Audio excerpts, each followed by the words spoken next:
Assalamualaikum warahmatullahi wabarakatuh. Saya Putri Indriani dari kelas Manajemen Pagi semester 4. Di sini saya akan memenuhi tugas mata kuliah Penganggaran Perusahaan menjelaskan tentang perbedaan pencatatan akuntansi persediaan dengan metode periodik dan akuntansi persediaan dengan metode perpetual.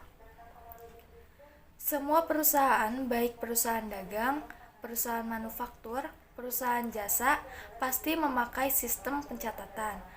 Ada dua jenis metode pencatatan dalam persediaan yang bisa dipilih oleh perusahaan dalam menjalankan bisnisnya, yaitu yang pertama ada metode pencatatan periodik, kedua metode pencatatan perpetual. Lalu, apa sih perbedaan pencatatan metode periodik dengan metode perpetual itu? Nah, yang pertama saya akan menjelaskan apa itu metode pencatatan periodik. Metode pencatatan periodik adalah sistem pencatatan yang dilakukan dengan menghitung jumlah persediaan barang dagangan di akhir satu periode akuntansi. Artinya, ketika terjadi transaksi yang mempengaruhi persediaan barang, akun persediaan barang tidak terpengaruh secara langsung. Namun, pada akhir periodik, perhitungan secara fisik baru dilakukan untuk mengetahui nilai persediaan awal dan nilai persediaan akhir.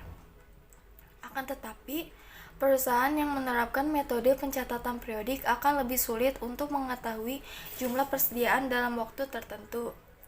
Perusahaan hanya dapat mengetahui jumlah persediaan di akhir periode yang disebut juga jumlah persediaan barang akhir dengan melakukan perhitungan fisik atau stock of name pada jumlah persediaan barang akhir. Barang-barang yang sesuai untuk diterapkan dalam metode pencatatan periodik adalah barang-barang dengan nilai jual yang relatif lebih murah, namun penjualannya cukup sering dilakukan. Penyesuaian akhir periodik dilakukan dengan menutup persediaan barang awal dan mencatat persediaan barang akhir yang telah dilakukan perhitungan fisik sebelumnya. Penentuan saldo akhir pada metode pencatatan periodik bisa dilakukan perhitungan, yaitu perhitungan nilai fisik persediaan atau stock of name dikalikan dengan harga pokok penjualan pada satuan barang. Harga pokok penjualan diperoleh dari data persediaan barang awal dan data persediaan barang akhir.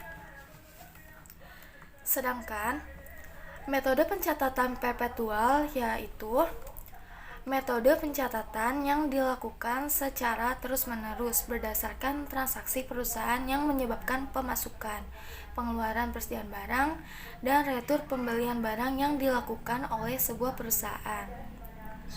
Metode ini disebut juga metode buku, karena setiap persediaan barang masuk dan keluar selalu dicatat dalam pembukuan.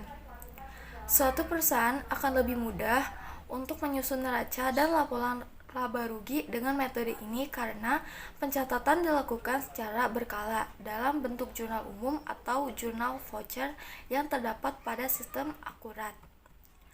Setiap perusahaan bisa mengetahui persediaan yang sebenarnya dengan mudah, sehingga perusahaan tidak perlu melakukan perhitungan fisik pada persediaan yang tersisa, atau untuk menjamin keakuratan pada pencatatan agar bisa mengetahui jumlah persediaan barang akhir.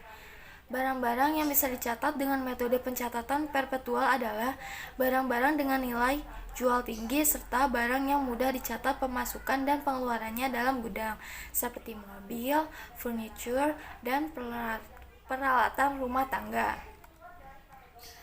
Nah, berikut ada tabel yang meringkas tentang perbedaan dari metode periodik dan metode perpetual.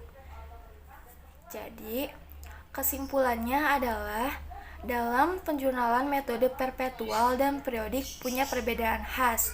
Metode perpetual melakukan pencatatan aktivitas keluar masuk persediaan dan HPP ketika transaksi penjualan. Sedangkan metode periodik tidak mencatat HPP saat transaksi penjualan. Masing-masing memiliki keunggulan. Dengan perpetual, kita bisa mengetahui posisi nilai persediaan kapan saja, karena selalu dibukukan atau di jurnal. setiap ada aktivitas keluar masuk. Sedangkan untuk periodik, pencatatan hanya dilakukan saat pembelian. Pencatatan HPP dilakukan nanti di akhir periode yang ditentukan perusahaan, sehingga lebih cepat dan ringkas dalam membukukan penjualan. Demikian penjelasan mengenai perbedaan antara metode periodik dan metode perpetual. Terima kasih atas perhatiannya. Kurang lebihnya mohon maaf. Semoga bermanfaat untuk kita semua. Wassalamualaikum warahmatullahi wabarakatuh.